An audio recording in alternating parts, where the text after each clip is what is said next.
Hello, everyone, and welcome to another lesson. I'm very happy to have you here with me today. Today, we're going to inspect a very important node and not a lot used, but it's very important for you guys to know and keep in your head, which is the convert to file node. So, the convert to file node can be very, very beneficial, and I'll show you why today. So, without further ado, let's go ahead and start. I'm now in my n8n. I created a new workflow, and this is my first step, which is the trigger step. So the trigger step is usually the first step in every workflow. It's the step that starts all of the automation. Now, it can be different types. It can be either manual or it can be triggered by an external factor, like an external site or an external command, like, for example, like a webhook, or it could be on schedule. Now, for all of the external ones, it can be activated with this toggle, but for any manual triggers, it should be activated by clicking inside of the workflow. So I always like to rename my workflows first. So I'm gonna call it convert to file. And then I'm going to start, as we said, with a manual. So trigger manually and we get this. So this way, this is now deactivated and you can only trigger this workflow by clicking on this button or clicking this one. All right, so let's go ahead and bring the node. So I'm going to search for convert and then we have the convert to file. Now, let's start with the first one because whatever you click here, it will create the same node. And here you can switch between all of the list that we saw before. Okay, so let's get some data in here, just sample data. I'm going to start with an edit fields. I have another lesson about the power of edit fields. You can check that out. So I'm going to say first name.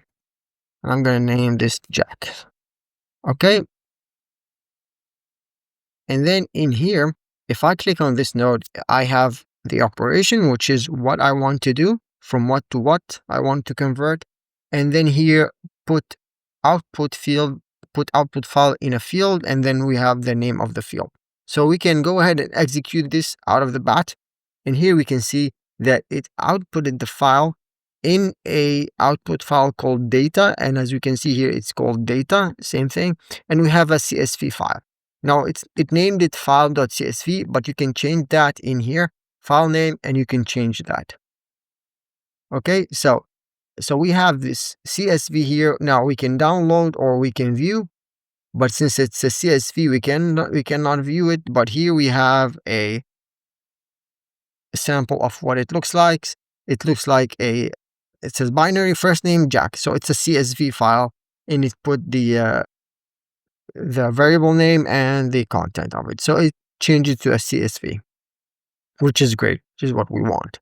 Now, if we say convert to HTML and we keep everything the same and we hit execute, now we have an HTML file we can download, and then we can check that out in here. Where is it?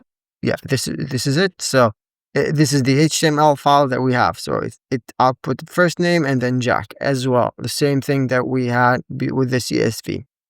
Okay, so it created an HTML page based on the data that we put it through. Okay, so the convert to file takes whatever data it has before, like for example here, first name Jack, and it outputs it as whatever the format that you have.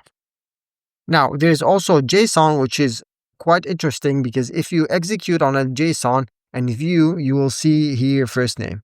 Now, if you go ahead and create another type of variable here, for example, let's create an array. Let's define the type as array, and then let's create an array.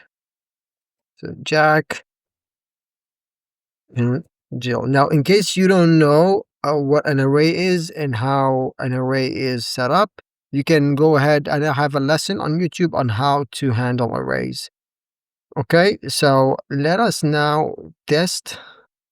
And let's see here, if we view the JSON and let's see, then we have the array here. Now that's perfect. Now, if we go ahead and do other things as well, now we can convert to a text file. Now, for the text file, you need to define what you want to convert. So if I want to convert just the first name here, and you can see here we have the first name here, and you can download that as that file as well. Don't forget, you can always change the name in here. So we also have Excel file as well, and for that it's easy. It's the same thing. It will create as the CSV file that we had before. But what I want to go over here, and this is also very important, which is the last one, which is move base64 string to file. Now this is very important because a lot of APIs nowadays, and some of them give you the image as base64. For example, if you're requesting through an API, you're generating an AI image, and then that AI image presented to you, you're trying to search where the output is, and you don't see any image, but you might see a bunch of gibberish like text, and that is actually the image.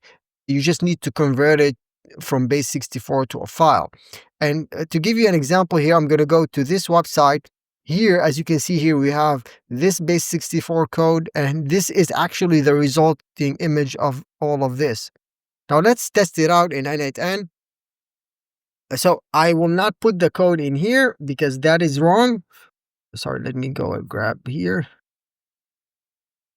That is wrong to do that, to put that in here. It will not work, as we can test. It will not work. You need to put that inside of a variable first. So let's name this image, and then we'll put that in here. And then if we go ahead in here and let's re-execute first. And then I need to grab this and put it in the base64. All right, so now if we execute, you will see an image here and you can view it, and it's that gradient that we had before. So imagine this type of whatever letters just gets you this image, and it will, in case of the API and AI generated image, it will generate very complex images. Okay, so that is the base64 string to file. Always put it inside of a variable and just put here what is the name of the variable that is coming here, and it will convert that to a file. All right, so the convert to file, as you see how strong this is. Of course, there are other extensions that I don't even know what those are, like ODS. But it's very important for you to keep in mind that there is this node convert file where you can convert to your normal files, text files, JSON, CSV, HTML, Excel files, and also very importantly base64, which converts a code, or not a code, a string. So base64 string to an actual image. All right, I hope you guys enjoyed this lesson. If you did, please give it a like, subscribe for more videos. I appreciate your support, and I see you in the next one. First name. Now, if we go ahead and create another type of variable, let's call this array, for example. Let's switch to the array type, and then we could, let's say, Jack, and then Jill. Okay, so this is an array. This is how you write an array. I have a lesson about array functions and what are arrays on my channel in case you guys want to check that out. So if I now execute this again, and I see view file, now you can see here the first name, and then here we have an array. All right, so if you guys want to convert to JSON, this is a good way as well. Now you can also convert to a text file, and here it tells us text input field, so example data. So I'm going to say, so if we say execute now, it says the workflow has issue and cannot be executed. Okay, because we need a, what are we going to, sorry,